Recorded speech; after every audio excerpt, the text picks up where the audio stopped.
अस्सलामुअलैकुम, my self Hamad Bashir and I am a one developer. आज की इस वीडियो में हम जानेंगे कि वेब डेवलपमेंट क्या चीज़ है और उसकी फ्रंट एंड की एक लाइब्रेरी या फ्रेमवर्क रिएक्ट जेएस के बारे में हम जानेंगे कि वो कैसे काम करती है। और इसमें एक छोटा सा हम प्रोजेक्ट बनाएंगे या गेम बनाएंगे जिसे हम टिक टैक टो गेम के नाम से जानते हैं, जो कि बचपन में हमने बहुत ज़्यादा खेली है।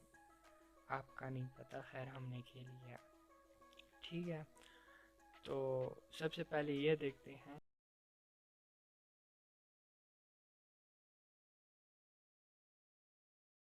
एक सॉफ्टवेयर डेवलपर था जिसने दुनिया की सबसे पहली वेबसाइट बनाई, वर्ल्ड वाइड वेब। ठीक है, अब वो सिंपल ऐसी बनी थी कि HTML hyper text markup language को यूज़ करते हुए उसने एक टेक्स्ट डॉक्यूमेंट बनाया था जिसमें उसने कुछ अपने किसी रिसर्च के बारे में कुछ इंट्रोडक्शन या कुछ इंफॉर्मेशन रखी थी और उसको अपने सर्वर पे डिप्लॉय किया था।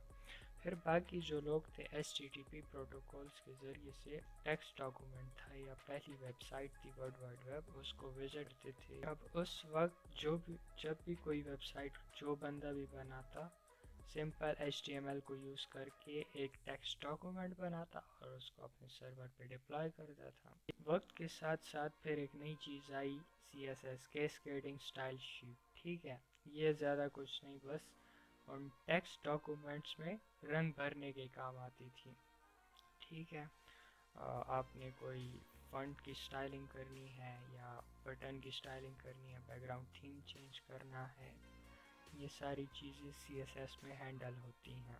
लेकिन फिर असल मज़ा तब आया जब इन वेबसाइट्स को बनाने में एक प्रोग्रामिंग लैंग्वेज का हाथ हुआ, जावास्क्रिप्ट। ठीक है, और उसके बाद डेटाबेस आई जहाँ पे डेटा स्टोर होने लगा। अब ये वेबसाइट्स जो हैं बेसिकली काम कैसे करती हैं, एक होता है क्लाइंट साइड और दूसरा होता है हमारे पास सर्वर साइड। क्लाइंट साइड जो यूज़र होते हैं किसी वेबसाइट के, जैसे कि KCMS के हम यूज़र्स हैं, यानी स्टूडेंट्स, टीचर्स, HODs वगैरह वगैरह। ठीक है, और उनको जो UI नज़र आता है जिसके साथ हम इंटरेक्ट करते हैं, यानी यूज़र इंटरफेस, उसके साथ हम इंटरेक्ट करते हैं, ये हमारे पास क्लाइंट साइड है, हमारे पीसीज जो होते हैं। यहाँ से सर्वर पे रिक्वेस्ट जाती है जहाँ पे KCMS का सर्वर है, सुपर कंप्यूटर है या जो भी है, वहाँ पे सर्वर उनके पास वहाँ पे उनके पास रिक्वेस्ट रिसीव होती है और रिक्वेस्ट के मुताबिक वो रिस्पांस जनरेट करके क्लाइंट को वापस भेजते हैं। ठीक है, अब रिक्वेस्ट जब जाती है तो सर्वर उस पर प्रोसेस करता है। अब उस रिक्वेस्ट पे डिपेंड करता है कि वो किस टाइप की है। उस पर सर्वर जो होता है डेटाबेस से भी कनेक्ट होता है, जो CRUD हो वो परफॉर्म करके एक रेस्पॉन्स जनरेट करती है और वापस क्लाइंट पर सेंड करती है। क्लाइंट पे हमारे पास रिसीव हो जाता है डेटा, ये जैसे कि कोई हमारा मार्क्स या कोर्सेज या जो चीज़ें हैं वो हमें वहाँ क्लाइंट साइड पे शो होते हैं। CRUD क्या चीज़ है, अब सर्वर जो डेटाबेस के साथ लिंक होता है। ठीक है, अब वो जैसे कोई नया स्टूडेंट आता है उसका डॉक्यूमेंट क्रिएट करते हैं, डेटाबेस पे स्टोर करते हैं, सी क्रिएट। ठीक है, अब डेटा स्टोर हो गया, क्रिएट हो गया, डेटाबेस पे पड़ा है, उसको रिट्रीव करता है, फेच करता है, रीड हो गया। ठीक है, अब उस डेटा में मार्क्स अपडेट करता है या कोई और सेमेस्टर अपडेट होता है या और चीज़ें जब अपडेट होती हैं तो अपडेट। और उसके बाद अगर कोई स्टूडेंट ड्रॉप होता है या उसे स्टक ऑफ करते हैं या फारे होता है तो डिलीट। ठीक है, CRUD CRUD। ठीक, अब जो ये क्लाइंट साइड है, क्लाइंट साइड जो डेवलप करता है प्रोग्रामर, ठीक है, उसको फ्रंट एंड डेवलपर कहते हैं, क्लाइंट साइड डेवलपर या फ्रंट एंड डेवलपर। और सर्वर साइड को जो हैंडल करता है या डेवलप करता है उसको बैक एंड डेवलपर कहते हैं। इन केस अगर कोई डेवलपर ये दोनों चीज़ें डेवलप करता है तो उसे फुल स्टैक डेवलपर कहते हैं। अच्छा, फ्रंट एंड डेवलपर जो होता है उसके लिए 3 टेक्नोलॉजी ज़रूरी हैं, मस्ट हैं। HTML, CSS और जावास्क्रिप्ट, ये तीनों चीज़ें उसे आनी चाहिए। ठीक है, किसी नॉर्मल एक वेब पेज बनाने के लिए हम सबसे पहले HTML डॉक्यूमेंट बनाते हैं। ठीक है, उसके साथ स्टाइल शीट रखते हैं, CSS लिंक करते हैं, फिर CSS को HTML के साथ, और फिर तीसरा हमारे पास तीसरी फाइल होती है प्रोग्रामिंग लैंग्वेज जावास्क्रिप्ट की फाइल होती है, और उसको हम HTML के साथ लिंक करते हैं। ठीक, और इस तरह से प्रोग्रामिंग करके हमारे पास सिंपल एक वेब पेज बन जाता है। लेकिन हम जब कोई वेब ऐप बनाते हैं, जैसे फेसबुक हो गया या इंस्टाग्राम हो गया, उसके मल्टीपल पेजेस, पैनल्स और बहुत सी चीज़ें होती हैं। ठीक है, उसमें आती हैं, रील्स का सेक्शन होता है, नॉर्मल पोस्ट जो होती है उनका सेक्शन होता है, फीड होती है, हर यूज़र की अपनी अपनी। ये सारी चीज़ें हैंडल करने के लिए हमारे पास फ्रेमवर्क्स आते हैं। वो नॉर्मली HTML, CSS और जावास्क्रिप्ट को यूज़ करते हुए हम हैंडल नहीं कर सकते वो चीज़ें। कर सकते हैं बट बहुत ज़्यादा कॉम्प्लेक्स हो जाती हैं चीज़ें। उनको इजी करने के लिए हमारे पास आती हैं फ्रेमवर्क्स।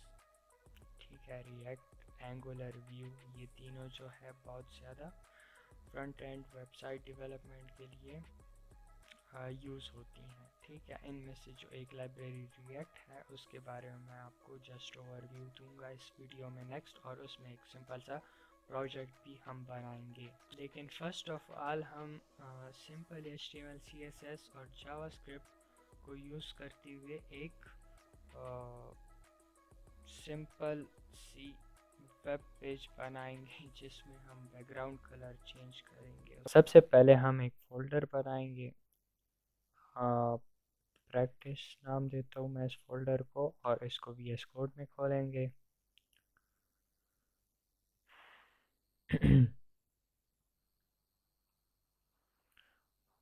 ठीक है, सबसे पहले एक HTML की फाइल बनाएंगे, index.html, और इसका बॉयलर प्लेट लगाएंगे। हो गया, और बॉडी में कोई कुछ कंटेंट लिखेंगे हम। ठीक है, अब चेक करते हैं ब्राउज़र में। ठीक है, कंटेंट आ रहा है हमारा। टाइटल मैं इसका चेंज करता हूँ। पहले आपको बता दूँ टाइटल है क्या चीज़, ये आप देख सकते हैं, ये इसका टाइटल है, और इसको मैं चेंज करता हूँ। ठीक है, अब इस फाइल को रिफ़्रेश करते हैं और यहाँ पे भी हमारे पास चेंज हो चुका है। अब अगर मैं चाहता हूँ कि इसका बैकग्राउंड कलर जो है वो चेंज हो जाए, तो यहाँ पे बात स्टाइलिंग की आती है। स्टाइलिंग के लिए हम CSS को यूज़ करते हैं। तो सबसे पहले CSS की फ़ाइल बनाते हैं, style.css। ठीक है, अब इस style.css को हम HTML फाइल के साथ लिंक करेंगे। ठीक है, लिंक और href में उस फाइल का नाम लिख लेंगे, style.css। अब ये लिंक हो चुका है। अब यहाँ पे मेरे पास कंटेंट जो शो हो रहा है वो बॉडी का कंटेंट जो है वही शो होगा। तो मैं बॉडी का ही बैकग्राउंड कलर चेंज करता हूँ। बॉडी को सिलेक्ट करते हैं और इसका बैकग्राउंड कलर हम चेंज करते हैं एक्वा। ठीक है, ये इसकी एक प्रॉपर्टी है। रिफ्रेश करते हैं तो बैकग्राउंड कलर हमारे पास चेंज होता है। मैं थोड़ा इसको और लाइट करता हूँ, ओपेसिटी मैंने इसकी कम कर दी। ठीक है, अब मैं एक बटन बनाता हूँ, और बटन हम HTML में बनाएंगे बटन, और इसको नाम देते हैं चेंज कलर। ठीक है, रिफ्रेश करते हैं तो हमारे पास चेंज कलर आ चुका है। अब फर्दर मैं इस बटन की स्टाइलिंग करता हूँ। ठीक है, कस्टमाइजेशन। तो सबसे पहले मैं ये जो टेक्स्ट है और इसके जो बॉर्डर हैं ये बटन के, इसके दरमियान मैं डिस्टेंस बढ़ाना चाहता हूँ। तो इसके लिए सबसे पहले हम बटन को सेलेक्ट करेंगे। इसके लिए पैडिंग की प्रॉपर्टी यूज़ होती है, ठीक है। 10 पिक्सल मैं देता हूँ, रिफ़्रेश करते हैं तो डिस्टेंस बढ़ चुका है। आप 1 2 3 4 5 जितना आप रखना चाहें रख सकते हैं। तो मैंने 5px रख लिया। अब मैं इसकी ये जो बॉर्डर्स हैं इनको हटाना चाहता हूँ, इस बटन के बॉर्डर्स को। तो इसके लिए मैं बॉर्डर की प्रॉपर्टी यूज़ करूँगा, बॉर्डर नन। और बॉर्डर्स जो हैं वो हट चुके हैं। अगर आप कस्टमाइज़ करना चाहते हैं, स्टाइलिंग चेंज करना चाहते हैं, तो बॉर्डर की प्रॉपर्टी में सबसे पहले बॉर्डर की जो विड्थ है वो बताएंगे आप, 2px या 1px या 345 जितना आप रखना चाहिए, ठीक है। 2px हो गया। सॉलिड, ये इसकी टाइप हो गई कि किस टाइप के बॉर्डर होंगे, और मैं ब्लू रखता हूँ, ठीक है। और आखिर में आप इसकी कलर, बॉर्डर का जो कलर है वो बताएंगे, ठीक है। अब ब्लू कलर के बॉर्डर आ गए। अब टाइप ये सॉलिड है, मैं इसको डैश करता हूँ तो यहाँ पे मेरे पास डैशेस आ जाएंगे, ठीक है। इसको मैं डॉटेड करता हूँ तो मेरे पास डॉट्स आ जाएंगी, डॉटेड। और यहाँ पे मेरे पास डॉट्स आ गए, लेकिन मुझे बॉर्डर्स चाहिए ही नहीं, तो मैं नन करता हूँ इसको, ठीक है। बॉर्डर्स हट गए। अब मैंने इसके बैकग्राउंड कलर को चेंज करना है, तो सेम बैकग्राउंड कलर की प्रॉपर्टी को यूज़ करेंगे और इसकी जो बैकग्राउंड कलर है वो चेंज हो गई। अब इसके ये जो कॉर्नर्स हैं ये बहुत ज़्यादा शार्प हैं, मैं इनको थोड़ा सा राउंड करना चाहता हूँ। तो इसके लिए बॉर्डर रेडियस की प्रॉपर्टी हम यूज़ करेंगे। जितने ज़्यादा पिक्सल्स हम देंगे उतना ही ये राउंड होगा। 10 पिक्सल पे इतना राउंड होता है और 20 पिक्सल पे और ज़्यादा राउंड होगा, तो आप देख सकते हैं, ठीक है। अब ये जो इसका इस पे कर्सर आ रहा है ये इसको पॉइंट नहीं कर रहा, ठीक है। डिफ़ॉल्ट कर्सर ही रह रहा है इस पर। तो मैं इसके लिए कर्सर की प्रॉपर्टी यूज़ करूँगा और पॉइंटर कर दूँगा। मैं इसको रिफ़्रेश करते हैं और ये अभी इसको पॉइंट कर रहे हैं। मैं इसको ब्लॉक भी कर सकता हूँ, इसके लिए नॉट अलाउ हम यूज़ करते हैं। और रिफ़्रेश किया तो ये अभी ब्लॉक आ रहा है, ठीक है। लेकिन मुझे पॉइंट ही चाहिए, तो मैं पॉइंटर लिखता हूँ, ठीक है। रिफ़्रेश किया।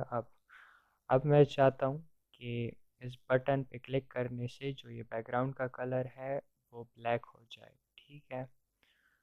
तो अब फंक्शनैलिटी की बात आती है, उसके लिए हम कोई प्रोग्रामिंग लैंग्वेज यूज़ करते हैं, और यहाँ पे हमारे पास प्रोग्रामिंग लैंग्वेज जावास्क्रिप्ट यूज़ होगी। तो ऐप डॉट जी एस, ठीक है। अब सबसे पहले मैं इस ऐप डॉट जी एस को H T M L file के साथ कनेक्ट करूँगा। तो उसके लिए हम स्क्रिप्ट टैग का यूज़ करते हैं और एस आर सी में अपने फाइल का नाम लिखते हैं। अब ये दोनों कनेक्ट हो चुके हैं। अब अब इस बटन को मैंने यहाँ पे सिलेक्ट करना होगा, तो उसको सबसे पहले उसके लिए सबसे पहले एक वेरिएबल बनाते हैं, और क्यूरी सेलेक्टर से हम उसको सेलेक्ट करते हैं। क्या था? बटन, ठीक है। बटन मेरे पास सिलेक्ट हो चुका है और इस बटन नाम के वेरिएबल में स्टोर हो चुका है। अब मैं बॉडी को सिलेक्ट करता हूँ, ठीक है। और पहले वेरिएबल फिर select, document dot Curie selector और बॉडी, ठीक है। बॉडी को मैंने सेलेक्ट करके इस वेरिएबल में स्टोर कर लिया। अब मैं इस बटन पे एक इवेंट लिस्टनर बनाऊंगा। इवेंट लिस्टनर मीन्स के इस पे क्लिक होने से वो उसमें एक फंक्शन होगा, वो रन होगा हमारे पास, ठीक है। Button dot add event listener, और इवेंट लिस्टनर किस टाइप का होगा? क्लिक, ठीक है। क्लिक करने पे ही हम कुछ एक्शन परफॉर्म करेंगे और यहाँ पे मेरे पास एक कॉल बैक फंक्शन आ जाएगा, ठीक है। अब इस फंक्शन में अ, मतलब उस बटन को क्लिक करने से ये फंक्शन जो है ये वाला रन होगा, ठीक है। अब इसमें मैं क्या करना चाह रहा हूँ, मैं चाह रहा हूँ कि बैकग्राउंड का जो कलर है वो चेंज हो जाए। तो बैकग्राउंड यानी बॉडी, तो मैंने यहाँ पे इस बॉडी के वेरिएबल में रखा है। तो यहाँ पे मैं body dot style dot background colour, और इसको मैं जिस कलर का बनाना चाहूँ वो मैं बना सकता हूँ। मैं सपोज चाहता हूँ ब्लैक कलर का हो जाए। ठीक है, अब देखते हैं ये काम करता है कि नहीं। हाँ, बिल्कुल कर रहा है। लेकिन यहाँ पे जो ये मैंने लिखा हुआ है ये हमारे लिए इनविजिबल है, क्योंकि उसका कलर भी ब्लैक है और बैकग्राउंड कलर भी ब्लैक हो चुका है। तो मैं चाहता हूँ कि जो बॉडी में टेक्स्ट का कलर है वो मेरे पास वाइट हो जाए। तो उसके लिए मैं यहाँ पे इसकी जो कलर की स्टाइलिंग है उसे चेंज करता हूँ, रिफ़्रेश करते हैं, और ये अब मेरे पास वाइट हो चुका है। अच्छा, अब रिएक्ट हमारे पास क्या चीज़ है? ये बेसिकली एज अ लाइब्रेरी हमारे पास लॉन्च हुई थी, नॉट एज अ फ्रेमवर्क। ठीक है, लेकिन आजकल ये एज अ फ्रेमवर्क यूज़ होता है। लाइब्रेरी फ्रेमवर्क में डिफरेंस क्या है? फ्रेमवर्क जो है वो आपको पूरा एक इन्वायरमेंट प्रोवाइड करता है। ठीक है, आपके लिए रूल्स और रेगुलेशन बनाता है, और उसमें आप मल्टीपल बाकी लाइब्रेरीज आप यूज़ कर सकते हैं जो आप चाहें। ठीक है, और लाइब्रेरी ये चीज़ है कि वो एक टूल होता है।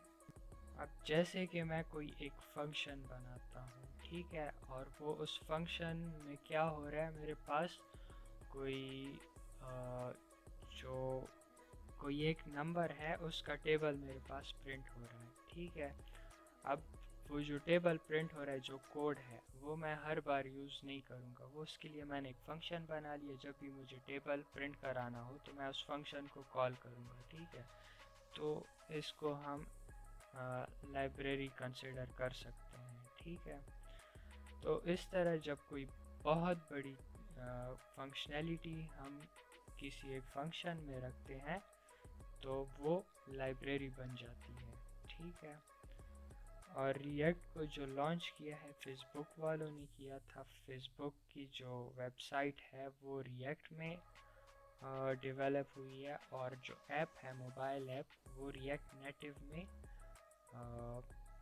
डेवलप हुआ है। इसको इसकी आप डॉक्यूमेंटेशन देख सकते हैं, और यहाँ से अगर आपने कुछ भी लर्न करना हो या कुछ भी देखना हो वो सब आपको यहाँ पर मिल जाएगा। चले एक ऐप बनाते हैं और देखते हैं रिएक्ट कैसे काम करता है। सबसे पहले एक फोल्डर बनाते हैं, फर्स्ट रिएक्ट ऐप। ठीक है, और इसको खोलते हैं VS कोड में। ठीक है, और यहाँ से अपना टर्मिनल खोलते हैं, न्यू टर्मिनल। ठीक है, लेकिन मेक श्योर आपके पास Node.js डाउनलोड हो। ठीक है, उसको आप कैसे डाउनलोड करें? नोड डाउनलोड, हाँ, और डाउनलोड इसका कोई स्टेबल वर्जन ही आप डाउनलोड करें, और यहाँ से आप इसको इंस्टॉल डाउनलोड करें, और आपके पास जैसे इसका सेटअप डाउनलोड हो जाए तो इसको इंस्टॉल करें। ठीक है, मेरे पास ऑलरेडी इंस्टॉल है, तो हम सीधा अपने टर्मिनल पे टपकते हैं। आपने सबसे पहले एक रिएक्ट ऐप बनानी होगी। ठीक है, तो हम यहाँ पे इसको कमांड देते हैं npx create react ऐप, और हमारे ऐप का नाम फर्स्ट ऐप। ठीक है, तो फर्स्ट ऐप के नाम से हमारे पास एक रिएक्ट की ऐप बनेगी, और इस प्रोसेस में थोड़ा टाइम लगेगा, तो मैं इसको स्किप या फास्ट फॉरवर्ड करता हूँ। तो यहाँ पे हमारे पास हमारा वेरी फर्स्ट रिएक्ट ऐप आ चुका है। यहाँ पे आपके पास कुछ फाइल्स और फोल्डर्स आए होंगे, और नोड मॉड्यूल्स हैं जो कि पैकेजेस हैं, पैकेज डॉट जेसन में जो पैकेजेस आपके पास आए हैं उनकी डिटेल्स नहीं, बस सिर्फ वो लेबल हुए होंगे, और लॉग डॉट जेसन में जो है उनकी डिटेल्स आई होंगी। ठीक है, इनके साथ हमारा कोई काम नहीं है। हमारा काम जो है src फोल्डर में जाना है और उसमें जो app.js है इसके साथ सारा काम शुरू होता है। तो इस कोड को रन करने के लिए हम टर्मिनल में लिखते हैं npm start, और आपके पास यहाँ पे एक सर्वर लोकली स्टार्ट हो जाएगा जो कि इस कोड को होस्ट कर रहा होगा। ठीक है, मैं आपको दिखाता हूँ। रन हो चुका है और ये जो है आपके पास बाय डिफ़ॉल्ट ये सारी चीज़ें आई होती हैं, आप इनको हटा सकते हैं और यहाँ पे जो कुछ आपने लिखना है या बनाना है वो आपके पास यहाँ पे शो हो जाएगा। ठीक है, अब यहाँ पे मैं सपोज़ कोई फॉर्म बनाना चाहूँ बेसिक सा, तो इंपोर्ट, हाँ ये सारी चीज़ें आ गई। ठीक है, मेरे पास आ गई। अच्छा, इनकी वैल्यू चेंज नहीं हो रही तो मैं वैल्यू को बिल्कुल हटा ही देता हूँ। वैल्यूज़ हट चुकी हैं। फर्स्ट नेम, सेकंड नेम, जो आप लिखना चाहें। ठीक है, अभी हमने क्या करना है, इसमें एक गेम बनानी। अब ये जो टिक टैक टो गेम है हमारे पास, फर्स्ट ऑफ ऑल इसमें 7 बॉक्सेस हमारे पास होती हैं और इनमें से किसी एक बॉक्स पे पहले जिसका टर्न हो, इसमें 2 ही बंदे खेल सकते हैं, एक एक्स दूसरा ओ। अब पहला टर्न सपोज एक्स का है तो इन 9 बॉक्सेस में वो किसी एक बॉक्स पे मार्क करता है। ठीक है, उसने कर दिया, अब टर्न बदल जाएगा, ओ का हो जाएगा और उसका जो जिस भी बॉक्स पे वो चाहेगा उस पे मार्क करेगा। ठीक है, इस तरह से फिर एक्स फिर ओ। और इन केस अगर किसी एक लाइन में 3 एक्स या 3 ओ होते हैं लेकिन एक लाइन में, तो जिसके होते हैं सपोज एक्स के हैं तो एक्स विन कर जाएगा, अगर ओ के हैं तो ओ विन कर जाएगा। ये सिंपल सी फिलॉसफी है इस गेम की। अब इसको हमने डेवलप करना है, तो आते हैं कोड की तरफ। और सबसे पहले हमें जो है वो बॉक्सेस बनाने होंगे। ठीक है, वो बॉक्सेस बनाने के लिए हमें एक कंटेनर चाहिए होगा और उसके अंदर 9 बॉक्सेस होंगी। ठीक है, तो मैं एक डिव बनाता हूँ डिवीजन और उसको क्लास नेम देता हूँ कंटेनर। ठीक है, अब उसमें मुझे 9 वो चाहिए। ठीक है, बॉक्सेस, और उनके अंदर फिर टेक्स्ट भी चाहिए होगा, कभी 0 आएगा तो कभी x आएगा। ठीक है, तो उसके लिए मैं एक एरे बनाता हूँ। ठीक है, एरे सेट एरे। ठीक है, और यहाँ पे मैं यूज स्टेट हुक का यूज़ करता हूँ। ठीक है,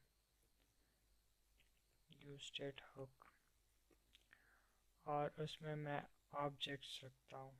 ठीक है, 9, मतलब जो एरे होगा उसमें 9 ऑब्जेक्ट्स पड़े होंगे और उस ऑब्जेक्ट के अंदर जो नंबर होगा वो वहाँ पे, नंबर हो या करेक्टर जो भी हो, वो वहाँ पे हमें शो होगा। ठीक है, तो की और करेक्टर हमारे पास एम्प्टी होगा, इनिशियली सारे बॉक्सेस एम्प्टी होंगे। ठीक है, और मुझे कितने चाहिए, 9 चाहिए, तो मैं इनको कॉपी पेस्ट करता हूँ।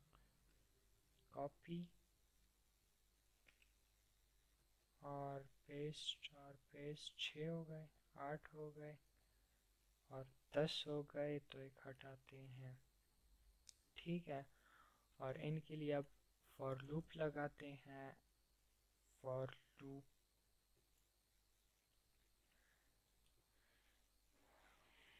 मैं डायरेक्ट मैप मेथड लगाता हूँ, ठीक है। मैप मैप भी फॉर लूप की तरह ही काम करता है, ठीक है। आइटम और इंडेक्स, ठीक है। पहले जो इसमें मैप मेथड में हम एक कॉल बैक फंक्शन पास करते हैं, ठीक है। और जितने इसके इंडेक्सेस होती हैं उतनी बार ये रन होता है, ठीक है। और ये कॉल बैक फंक्शन जो है इसमें जो हमने कमांड्स दी होती हैं वो या इंस्ट्रक्शंस वो रन होती है, ठीक है।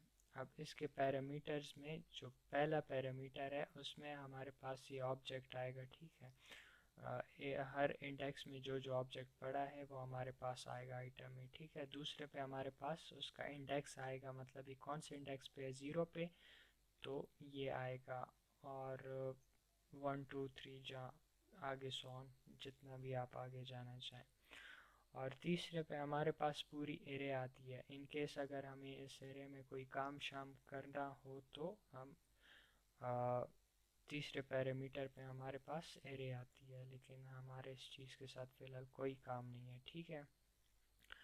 अब यहाँ पे ये एक डेव रिटर्न करेगा, ठीक है। और उस डेव की जो क्लास होगी वो होगी बॉक्स, ठीक है। उस डेव के अंदर क्या लिखा होगा, ये कैरेक्टर, ठीक है। इनिशियली ये तो एम्प्टी है, तो एम्प्टी आएगा हमारे पास, ठीक है। ये बॉक्सेस मैंने बना तो लिए, use state hook is not defined, तो इसको इंपोर्ट करते हैं, ठीक है। मैनुअली कर लेते हैं import use state from react, ठीक। अब यहाँ पे हमें हमारे पास कुछ शो नहीं हो रहा, वो इसलिए कि हमने कोई स्टाइलिंग नहीं की। सबसे पहले हम ये जो बॉक्स है क्लास नेम, इसकी स्टाइलिंग करते हैं बॉक्स। और बाकी ये जो स्टाइलिंग है ये डिफ़ॉल्ट इनिशियली पड़ी होती है जब आप ऐप बनाते हैं कोई रिएक्ट ऐप, ठीक है। बैकग्राउंड कलर जो है मैं इसको येलो देता हूँ, ठीक। और ये हमारे पास इस तरह से सारे आ चुके हैं। मैं इनका जो पेरेंट डिव है, ठीक है, डिवीजन बॉक्स, उसके ज़रिए इनको कस्टमाइज करता हूँ कंटेनर। और इनको मैं डिस्प्ले फ्लेक्स करता हूँ, इससे ये सारे जो हैं एक लाइन में आ जाएंगे इस तरह से हॉरिजॉन्टली। अब मैं इनमें गैप देता हूँ ताकि हमें फासला मतलब एक दूसरे से अलग हो जाए, ठीक है। ये 1 2 3 4 5 6 7 8 9, ठीक है। अब मुझे ये जो चाहिए, तो एक रो में मेरे पास 3 बॉक्सेस होने चाहिए, सेम एक कॉलम में भी हमारे पास 3 बॉक्सेस होने चाहिए। तो जो पेरेंट डिव है उसमें मैं विड्थ इसकी सेट करता हूँ। अब हर एक बॉक्स की 100 विड्थ है, ठीक है, px। तो मुझे 3 चाहिए, तो 3 को मिला के हमारे पास विड्थ जो है तो 300 पिक्सल बन जाएगी, ठीक है। 300 पिक्सल। और ये एक लाइन में आ जाएंगे, लेकिन ये ख़राब हो चुके हैं तो इनको सेट करते हैं। उसके लिए हम रैप की प्रॉपर्टी, फ्लेक्स रैप की प्रॉपर्टी यूज़ करते हैं ताकि ये रैप हो जाए, ठीक है। रैप हो चुके हैं, लेकिन लाइन में अभी हमारे पास 2 आ रहे हैं जबकि मुझे चाहिए 3। वो इसलिए कि ये दरमियान में जो गैप आ रहा है ये 10px का है, और जब ये यहाँ आएगा तो दरमियान में फिर से गैप आएगा 10px का, तो टोटल 20px हो गए। तो हम जो पेरेंट है उसकी विड्थ को 320 पिक्सल करते हैं, तो ये अभी सेट हो चुका है। अब इनको दरमियान में लाना है। जो इसका फिर पेरेंट डिव है वो है उसकी क्लास नेम जो है ऐप है, तो हम उसके ज़रिए से इसको सेंटर में लाते हैं, जस्टिफाई डिस्प्ले फ्लेक्स करते हैं, जस्टिफाई कंटेंट, जिससे ये हॉरिजॉन्टली सेंटर में आ जाएंगे, आ गए हैं। अब इसको वर्टिकली लाना है सेंटर में, तो पहले हम इसको हाइट देंगे 100 VH, जो कि फुल पेज हाइट हो जाएगी, ठीक है। और अब हमने इनको अलाइन आइटम्स की प्रॉपर्टी से सेंटर करना है, तो ये वर्टिकली सेंटर में आ जाएंगे, आ चुके हैं, ठीक है। ये हो गया। अब मैं चाहता हूँ कि इस पे क्लिक हो तो XO ये चीज़ें आए, ठीक है। तो मतलब पहले जब क्लिक करेगा तो X आएगा, फिर O, फिर X, फिर O, ठीक है। तो इसके लिए सबसे पहले मुझे टर्न रखना होगा कि कब किसका टर्न होगा। कॉन्स्टेंट सेट टर्न, ठीक है। रिएक्ट में वेरिएबल्स आप कुछ इस तरह के बनाएंगे, ठीक है। पहले टर्न जो होगा वो O का मैं रखता हूँ, ठीक है। और ये जो डिव है, इन पे क्लिक होने से इनके अंदर जो टेक्स्ट है वो आए, जिसका टर्न है वही आए, ठीक है।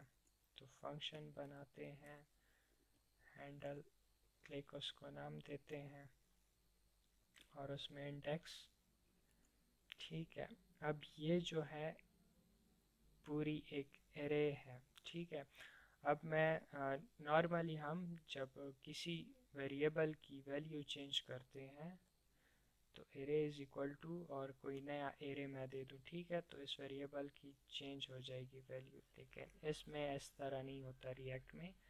उसमें आपने सेट का जो ये फंक्शन होता है इसको यूज़ करना होता है, ठीक है।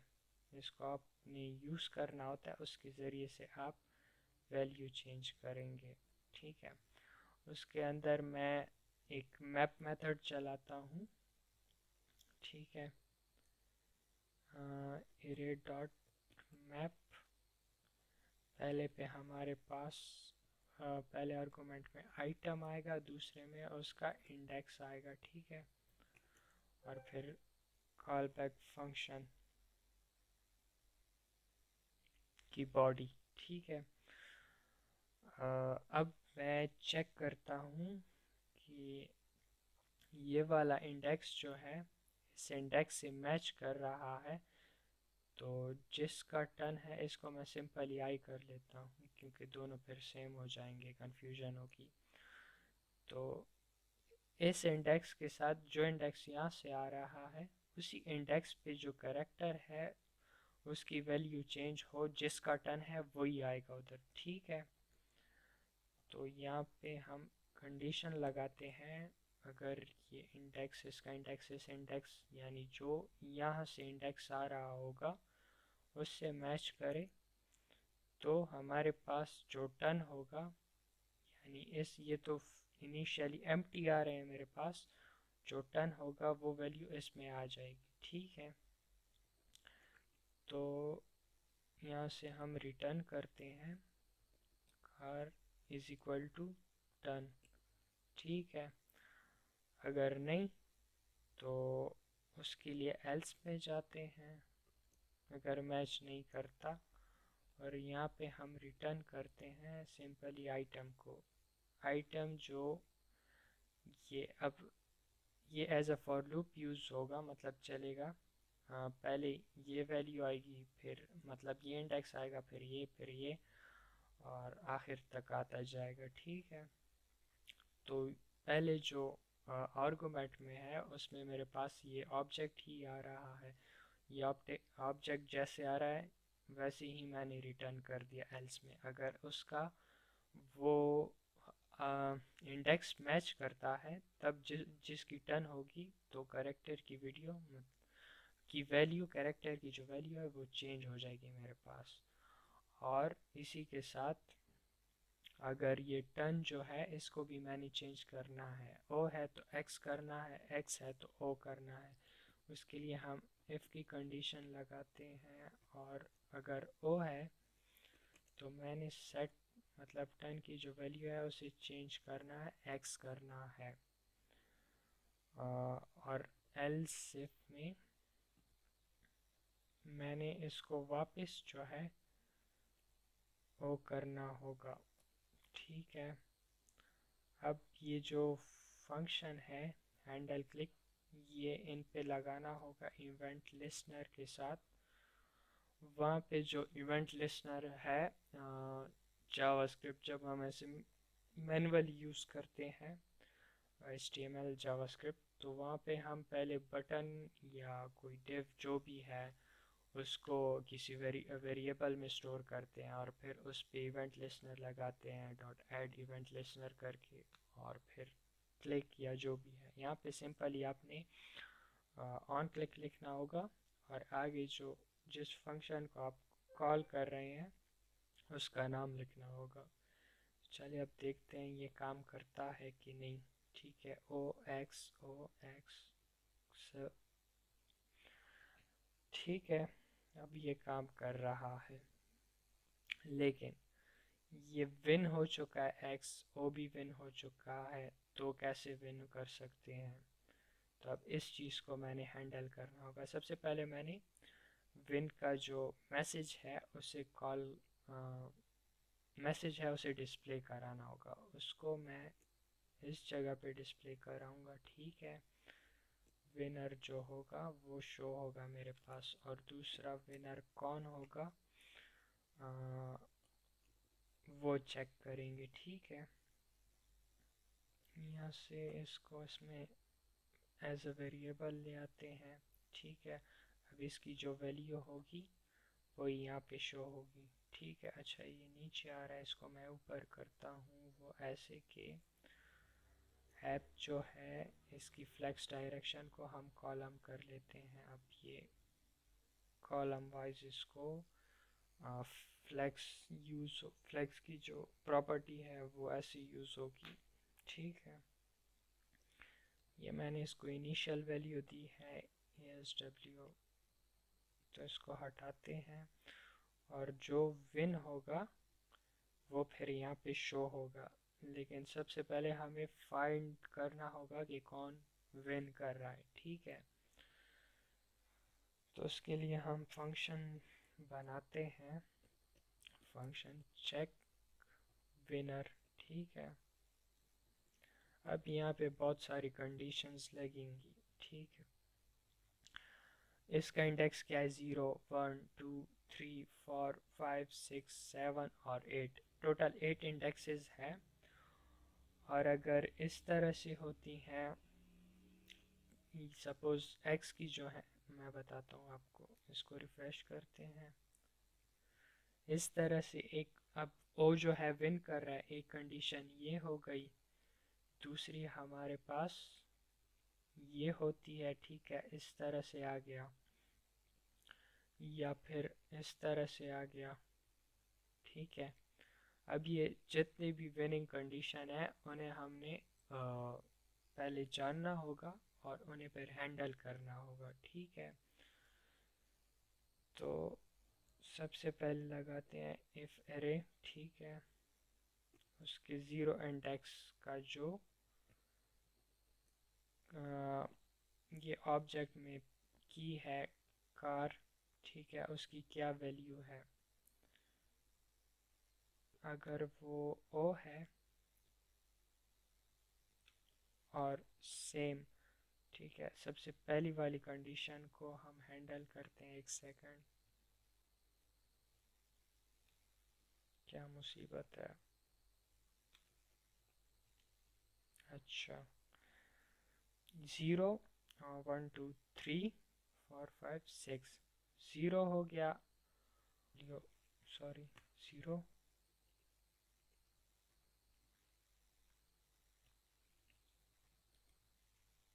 साथ साथ में जो दूसरा था 3। ठीक है, उसके बाद इसकी वैल्यू भी O होती है और 6 की भी वैल्यू O होती है, तो मेरे पास जो विनर है वो O हो जाएगा। ठीक है, तो अब चेक करते हैं अच्छा, उस फंक्शन को तो मैंने कॉल ही नहीं किया।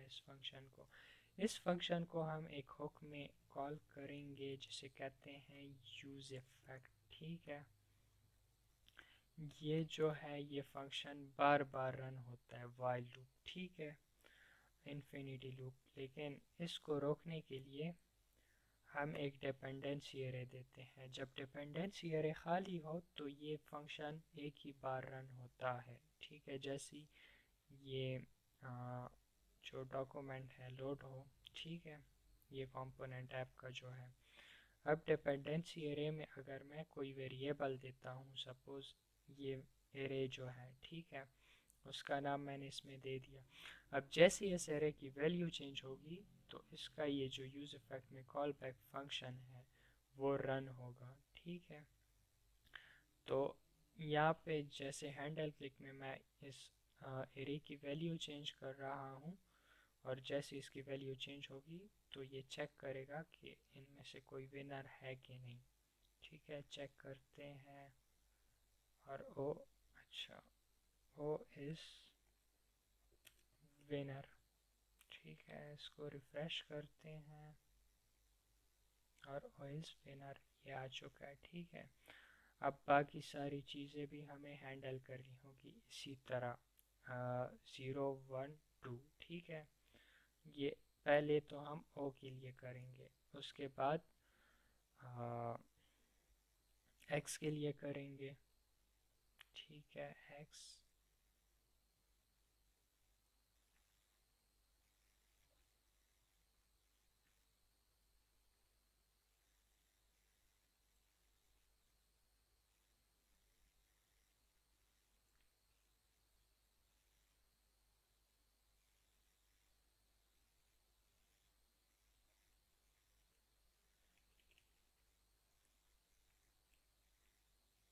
तकरीबन सारी कंडीशंस जो हैं वो आ चुकी हैं। अब चेक करते हैं। अच्छा, ये भी आ चुका है। अब हम एक्स को विन कराते हैं। अच्छा, ये भी है।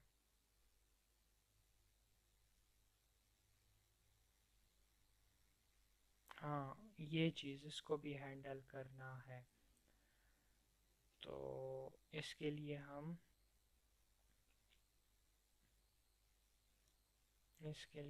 इसके साथ एक और प्रॉपर्टी रखेंगे।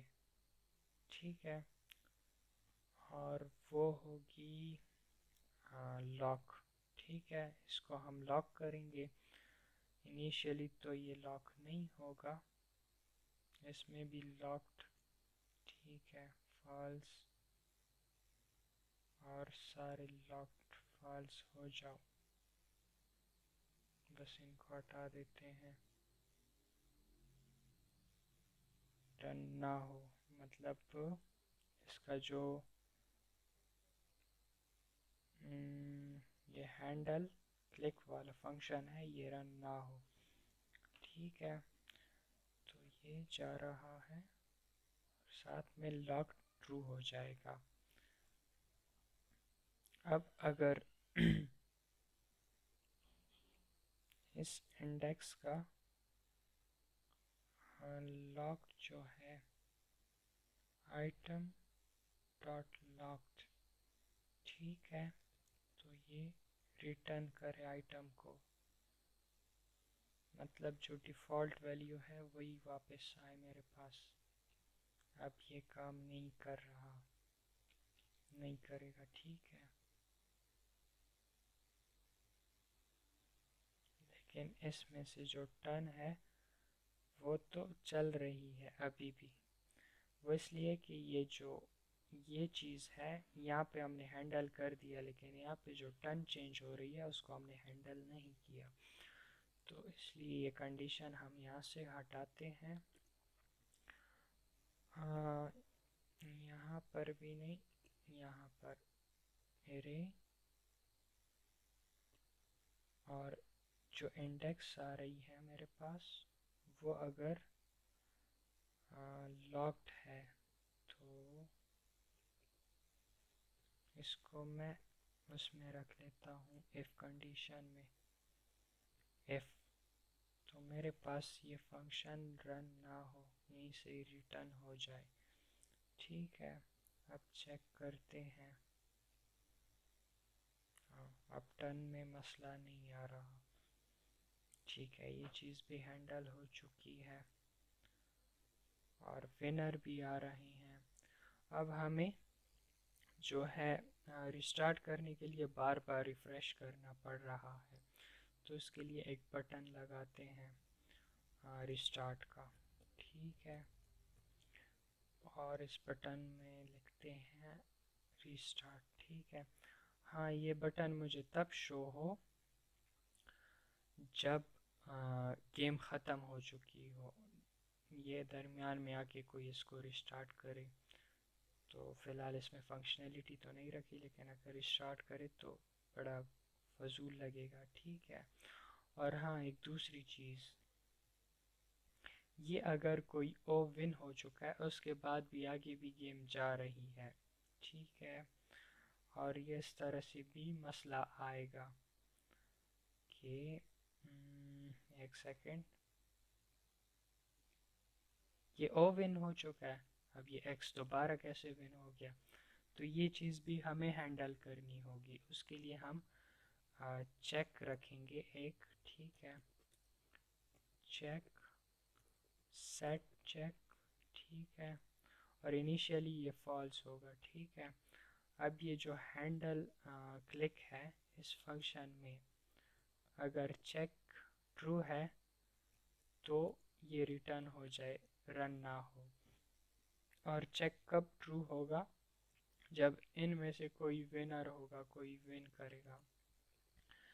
तो यहाँ हर जगह पे हमें चेक को ट्रू करवाना होगा। कॉपी। ठीक है,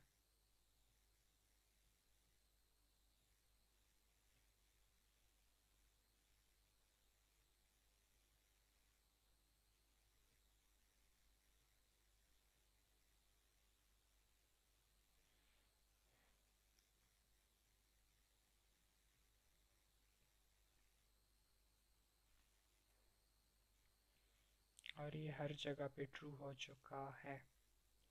ठीक है, तो ज़रा चेक करते हैं कि ये काम कर रहा है कि नहीं। हाँ बिल्कुल कर रहा। अब रिस्टार्ट पे सिंपली क्या होगा, ये जितनी ये वेरिएबल्स हैं बस इनकी वैल्यू जो है रिस्टोर हो जाएगी, जो डिफ़ॉल्ट वैल्यूज़ हैं इनकी उसी तरह आ जाएंगी। ठीक है, तो हम जो है रिस्टार्ट का फंक्शन लगाते हैं, फंक्शन रिस्टार्ट, इस फंक्शन को नाम देते हैं, और सेट चेक फॉल्स, सेट 10 जो है वो भी फॉल्स, और जो एरे है उसकी वैल्यू, अच्छा इसमें स्पेस आ रहा है तो इसको मैं हटाता हूँ। अगर हो भी तो कोई मसला नहीं बनता, बट फिर भी।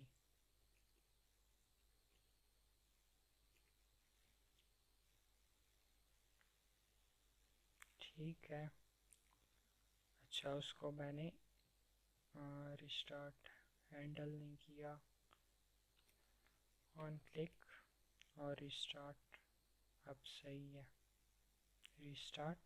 और अच्छा इसको भी हटना चाहिए, तो यहाँ पे सेट विनर करते हैं, सेट विनर और खाली एम्प्टी डिफ़ॉल्ट रिस्टार्ट। ठीक है, अब ये आधी गेम आ गई है और यहाँ पे किसी ने रिस्टार्ट किया तो सारी गेम चली जाएगी, तो इस चीज़ को भी हैंडल करना होगा। और यहाँ पे हम देखेंगे अगर चेक ट्रू है, ठीक है, यानी गेम ख़त्म हो चुकी है और चेक ट्रू हो जाएगा और उसके बाद कोई इस पे क्लिक नहीं कर पाएगा। ठीक है, मतलब आगे गेम कंटिन्यू नहीं कर पाएगा, जैसे कि ये। ठीक है, अब कोई क्लिक कर रहा है तो काम नहीं कर रहा। इस चीज़ को हैंडल करने के लिए हमने चेक लगाया था कि चेक ट्रू हो जाएगा, आगे जो गेम है नहीं जाएगी। तो अगर चेक ट्रू है तभी ये रिस्टार्ट का ऑप्शन भी आएगा, यानी गेम ख़त्म हो चुकी है और जीत चुका है, और तभी ये रिस्टार्ट होगा। और इसके साथ साथ रिस्टार्ट का बटन भी गायब हो जाएगा, क्योंकि ये चेक जो है ये फॉल्स हो गया। ठीक है,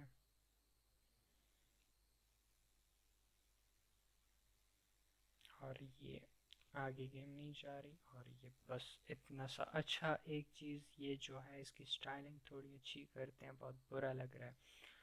तो बॉक्स में आते हैं और फॉन्ट साइज जो है इसको बढ़ाते हैं।